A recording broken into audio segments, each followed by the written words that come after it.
Le chat, la belette et le petit lapin. Du palais d'un jeune lapin, dame Belette, un beau matin, s'empara. C'est une rusée. Le maître étant absent, ce lui fut chose aisée. Elle porta chez lui ses pénates un jour qu'il était allé faire à l'aurore sa cour parmi le thym et la rosée. Après qu'il eut brouté, trotté, fait tous ses tours, Jeanne au lapin retourne au souterrain séjour. La belette avait mis le nez à la fenêtre. Ô dieux hospitaliers, que vois-je ici paraître? Dit l'animal chassé du paternel logis. Oh là, madame la belette, que l'on déloge sans trompette, ou je vais avertir tous les rats du pays. La dame au nez pointu répondit que la terre était au premier occupant. C'était un beau sujet de guerre, qu'un logis où lui-même il n'entrait qu'en rampant.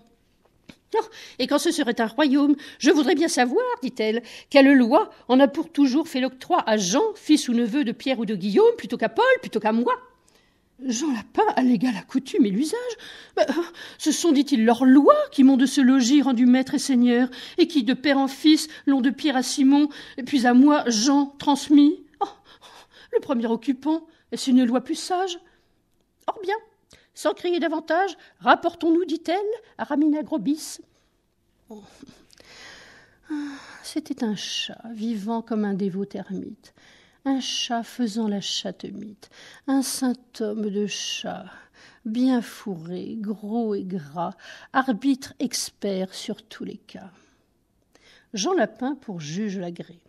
Les voilà tous deux arrivés devant sa majesté fourrée.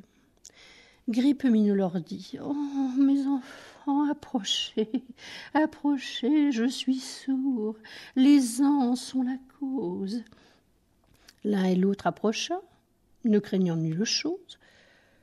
Aussitôt qu'à portée il vit les contestants, Grippe-Minou, le bon apôtre, jetant des deux côtés la griffe en même temps, mit les plaideurs d'accord en croquant l'un et l'autre.